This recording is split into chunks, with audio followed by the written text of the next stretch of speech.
My interview today is with Mr. Charles Hendry, who is the Minister of State at the Department of Energy and Climate Change.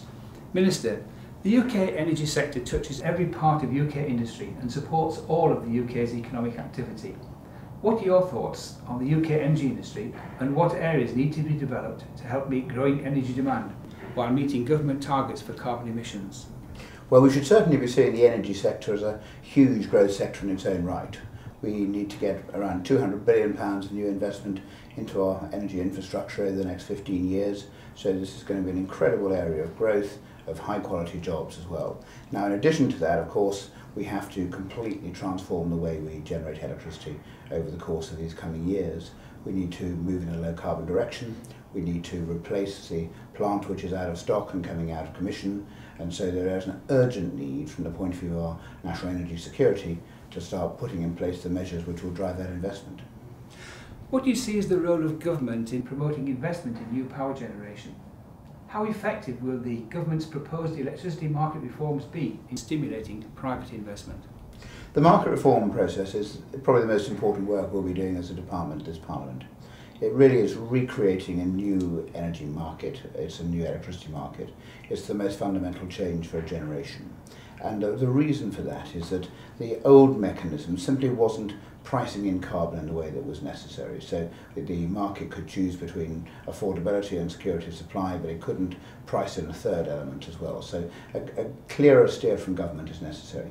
That's why through EMR we're looking at what is the price of carbon, how do you guarantee people the sort of rate of return which they're going to get on their investments, what should be the right level for an emissions performance standard, how do we always make sure there's enough capacity in the system. So it's a very fundamental reform, but I think it actually really shows that we've come to grips with the challenges facing this sector. And have the responses to the government's call for submissions thrown up more questions than answers perhaps? No, I think that there's been a significant amount of understanding about the challenge. There's been a great deal of recognition about the scale of the investment which is required and that the current system wouldn't deliver it. We need to be investing at twice the level this decade as in the past decade. That there are clearly differences of opinion within that, but I think in the white paper what we're doing is reflecting the right way forward, trying to make sure that we've heard the views of right across the energy sector and the industry sector to put in place the right long-term system for the future. The failure of the Fukushima nuclear plants in the wake of the Japanese earthquake has damaged confidence in nuclear power generation. The Scottish Government has banned new build, and the German government has announced closure of all its nuclear plants by 2022. What's going to be the impact on the government's plans for new nuclear plants?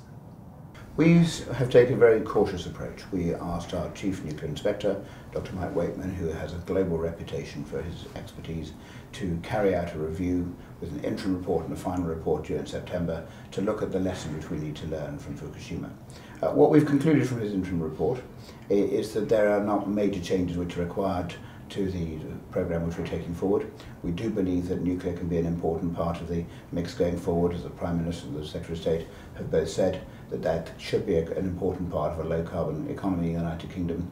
I think what we've then been focusing on is putting in place both the financial mechanisms through market reform to encourage low carbon investment, the system for national policy statements, the regulatory justification, removing the barriers to investment in new nuclear in Britain, which I think has genuinely made this now one of the most interesting and exciting places in Europe for new nuclear.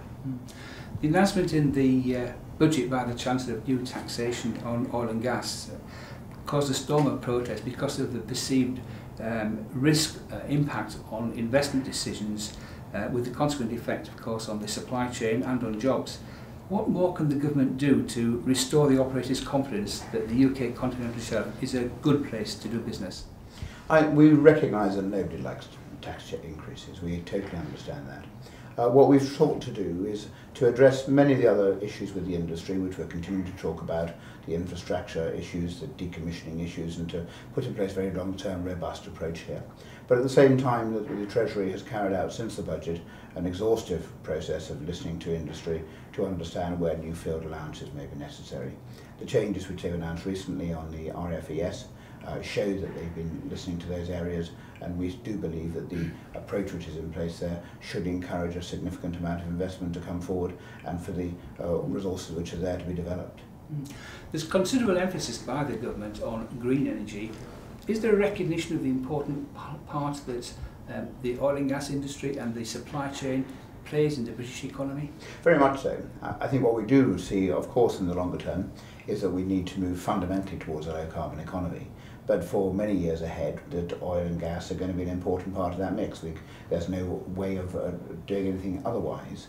Therefore, we have a national interest in trying to make sure that we develop our own resources to the maximum possible extent, that we get out of every single drop of oil, every single molecule of gas that we possibly can. And that's why we've been working with the industry to look at some of the other barriers which stand in the way of that. The alternative is that for many years ahead we will simply be importing it. The difference between optimising our resources and not doing so is worth about £1 trillion to the British economy. So that is something where there's a real clear national interest, that even with a very, very clear commitment to decarbonising our society, that we should be making the best use of the resources which we have. There are some concerns, perhaps increasing concerns, about the viability, the economic viability of offshore wind, particularly because of the cost and reliability. Would the money be better challenged more into new nuclear and perhaps carbon abatement measures on existing and proposed new fossil fuel plants?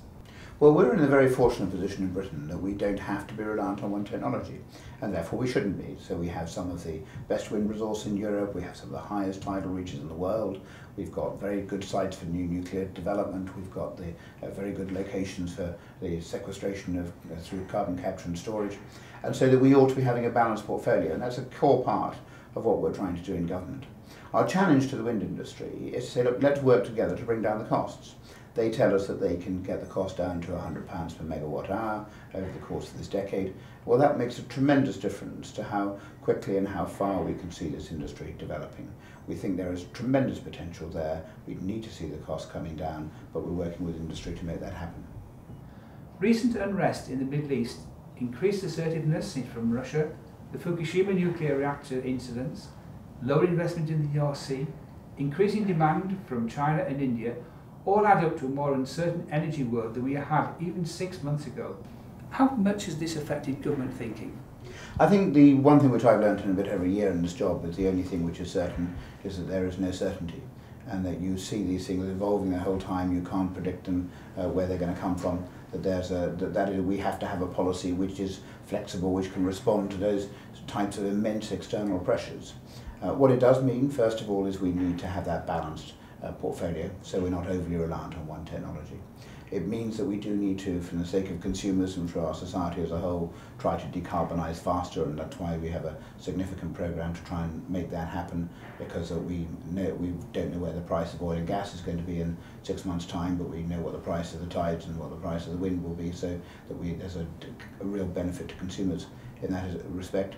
And we have to manage our demand more effectively, and that's why we're looking at a much greater impetus on energy efficiency, potentially 250,000 jobs in energy efficiency developing in the United Kingdom, and how we're looking at other ways of managing demand more effectively. So more focus on managing demand, but also more focus on how we move away in the longer term from being reliant on oil and gas. How does the government intend to support the export of UK goods and services for the global energy industry, and what role will DEC play?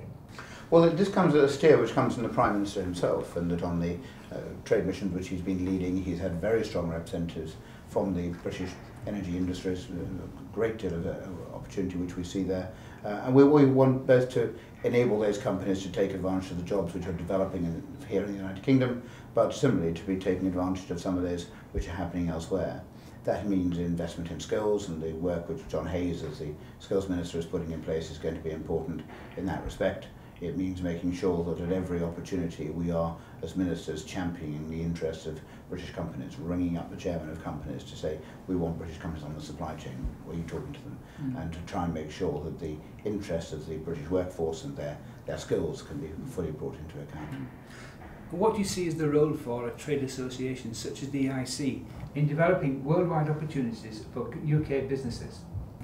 Can such an organisation, which is independent of government, work successfully with government? It has to work successfully with government, and I think it does. I think one of the great things which I found from the EIC is that, first of all, you're a very good sounding board for what's happening in the real world.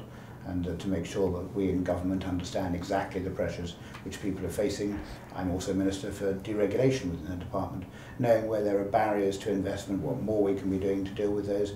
That's an important part of my job as well. But also through the work which you do in exhibitions around the world and conferences around the world of championing the cause of British industries, then that there's a great synergy between what you're doing and how we as government can work with you to try and make the strongest possible case for manufacturing jobs in Britain. And one final question, if I may, Minister. When you eventually leave this position, and those of the industry will be sad if it's too soon, because we have a lot of respect for you, how would you judge your success?